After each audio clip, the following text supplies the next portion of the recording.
Simone Weil was born in Paris in 1909, and when she died in England in 1943 at the age of 34, she was almost completely unknown. Nowadays, she's widely regarded as one of the 20th century's most important intellectuals, albeit one whose life and writings are utterly inseparable. Albert Camus called her the only great spirit of our times, and for T.S. Eliot, she was the contemporary world's greatest saint. Born into a non-religious Jewish family, she grew up in France. In 1931, she graduated from university in first place in her year, just ahead of her friend, the future feminist-existentialist writer Simone de Beauvoir. Thereafter, she held a variety of teaching posts, but repeatedly jeopardized them by joining workers' street protests. She conducted a long-running critical debate with the Russian revolutionary Leon Trotsky. In 1936, she travelled to Spain to support the Loyalist cause, but was invalided out after she accidentally scalded herself.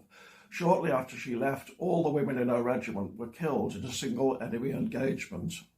In 1937, she had a profound religious experience in Italy and another the following year in northern France, leading to her conversion to Christianity.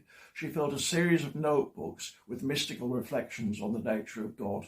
Her religious position was that God creates the universe by withdrawing from it, so that evil isn't an alien entity which intrudes into something originally pristine, but is an integral part of creation from the outset. Humans can only draw closer to God through an act of self-decreation, a kind of dismantling of the self which is a movement away from all earthly things. God draws us towards him through grace, which is another word for God's love, and which is exemplified by the cross. In 1942, she fled France for New York, then came to London, where she worked under General de Gaulle for the resistance in exile. In April 1943, she was diagnosed with tuberculosis and admitted to hospital in Kent. She refused to eat the prescribed amount of food. As a gesture, she said, of solidarity with her countryfolk who were subject to severe rationing. Probably as a result of that refusal, she died 4 months later. Her works as they exist today mostly consist of compilations of notes and essays assembled posthumously by friends. Her 2 major mystical works are Waiting for God and Gravity and Grace, but Oppression and Liberty is also available for those interested in her political views. All 3 are published by Routledge.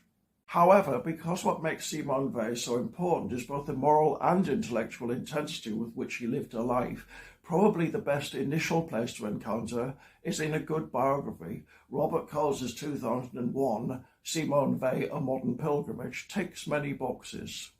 Coles is a significant public intellectual in his own right, a recipient, among other things, of the US Presidential Medal of Freedom, and his engagement with Weil is the product of a lifetime of reflection on her cultural significance.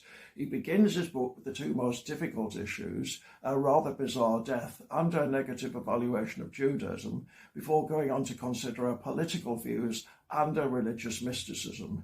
He's sympathetic but not uncritical, and he never hectors the reader. There are certain lives which raise the question of how we should all live our lives. They don't come along very often, but Simone Weil's is undoubtedly one of them.